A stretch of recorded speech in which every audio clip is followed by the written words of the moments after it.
Bukti bahwa itulah contoh pengetahuan yang aksiomatik itu. Nggak perlu bukti gitu. Self evident. Itu buktinya itu pada dirinya sendiri itu. Nggak bisa dibuktiin lagi. Semua pengetahuan kita itu kalau dirunut-runut ke atas itu berakhir pada pengetahuan semacam itu. Ada fondasinya. Di antara fondasi pengetahuan manusia itu hukum kausalitas itu. Atau juga hukum non kontradiksi, hukum identitas dan lain-lain. Nah, itu yang kita gunakan sebagai alat untuk membuktikan keberadaan Tuhan secara rasional.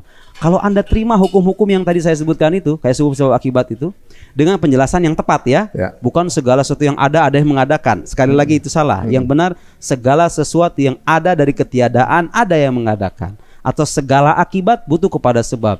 Karena Tuhan bukan akibat, karena Tuhan bukan ada dari ketiadaan, Anda tidak berhak menanyakan apa sebab di balik keberadaan Tuhan, karena dia tidak disebabkan. Itu menarik ya. Jadi, tapi ini butuh latihan saja. Misalnya ada yang tertarik untuk untuk mengulas ini, tentunya kayak merunut sesuatu itu terjadi karena ada sebabnya, itu kan juga latihan juga kan. Berarti jadi semua hal yang ada di dunia ini tidak terlepas dari ketergantungan dengan zat lain kan tentunya juga kan. Dan gak mungkin gak berakhir, pasti ada akhirnya. Pasti ada akhirnya, disitulah baru. Ya udah di situ kita ngomong, udah siapa ini yang terakhir ini. Anda mengatakan materi, ya monggo. Tapi masa materi menjadi sebab utama di semua yang ada ini. Dia bisu, tuli, gak bisa ngapa-ngapain, itu yang lemah itu.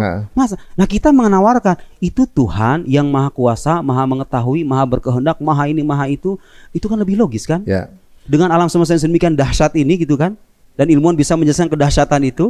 Kita meyakini di balik alam semesta ini ada satu sosok yang dia maha berkuasa, maha segala-galanya, maha indah, maha sempurna, maha segala-galanya.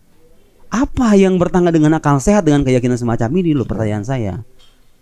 Jadi ada juga memang kaum-kaum yang merasa ada pencipta tapi nggak mau menentukan Tuhan yang mana. Iya ada. Berarti berhenti di pembahasan kita di pertanyaan kedua tadi. Iya. Ayo kita buktiin aja mana Tuhan yang asli ini. Ya kita uji aja.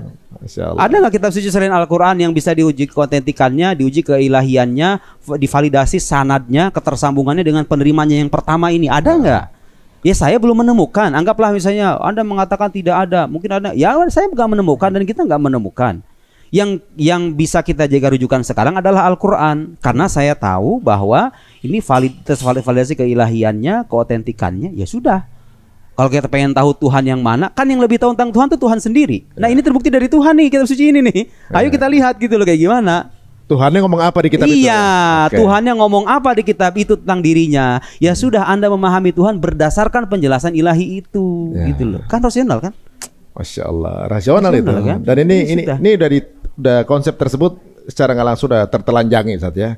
Yang mudah-mudahan pertanyaan merunut berikutnya itu bisa kemudian ketemu, karena utamanya tuh yang itu tadi yang kita obrolin. Kemudian akan lahir pertanyaan-pertanyaan yang lain ada di buku ini kan sebenarnya. Nah teman-teman semuanya masih juga penasaran, monggo silakan tulis pertanyaan teman-teman di kolom caption, di kolom komen ya. Insya Allah mudah-mudahan kita akan bisa ulas lagi di episode yang mendatang. Dan saya rasa di sini walaupun begitu masih banyak yang penasaran, ya kita tahan penasarannya itu ya. Kalau nggak gitu kita nggak gali. Siapa tahu ya teman-teman yang ada di sini semua atau yang nonton juga bisa jadi seperti Ustadz Nuruddin juga yang berikutnya, insya Allah Ustadz. Gitu. Kira-kira pesan terakhir Ustadz untuk teman-teman yang masih dalam proses untuk pengen tahu.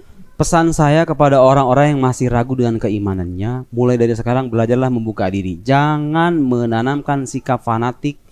Setiap ada penjelasan yang bertentangan, ayo kita terima, diuji bersama gitu loh. Kalau itu terbukti sesuai dengan akal sehat, kita terima sama-sama. Nah saya meyakini dan kita semua yakini itu karena kita sudah sampai pada kesimpulan setelah kita mengkaji. Kalau Anda belum tahu, tanya sama yang tahu. Kalau ada penjelasan dirasa bermasalah, tanyakan sebagai orang yang ingin bertanya, benar-benar minta ingin tahu, bukan hanya mengkritik tapi nggak punya argumen. Ya, pesan saya, kalau Anda ingin sampai pada jalan yang benar, belajarlah menunjukkan sikap yang benar dalam bertanya. Tanyakan betul-betul serius ingin bertanya, dan kita akan berikan jawaban yang sesuai dengan akal sehat Anda. Dan akal sehat itulah yang menjadi semen perekat kita. Selama manusia itu jujur dengan akal sehatnya, tidak mungkin dia itu bisa mengingkari keberadaan sebab di balik keterlahiran alam semesta ini. Dan itulah yang kita imani sebagai orang beragama, Tuhan Allah Subhanahu wa Ta'ala. Masya Allah.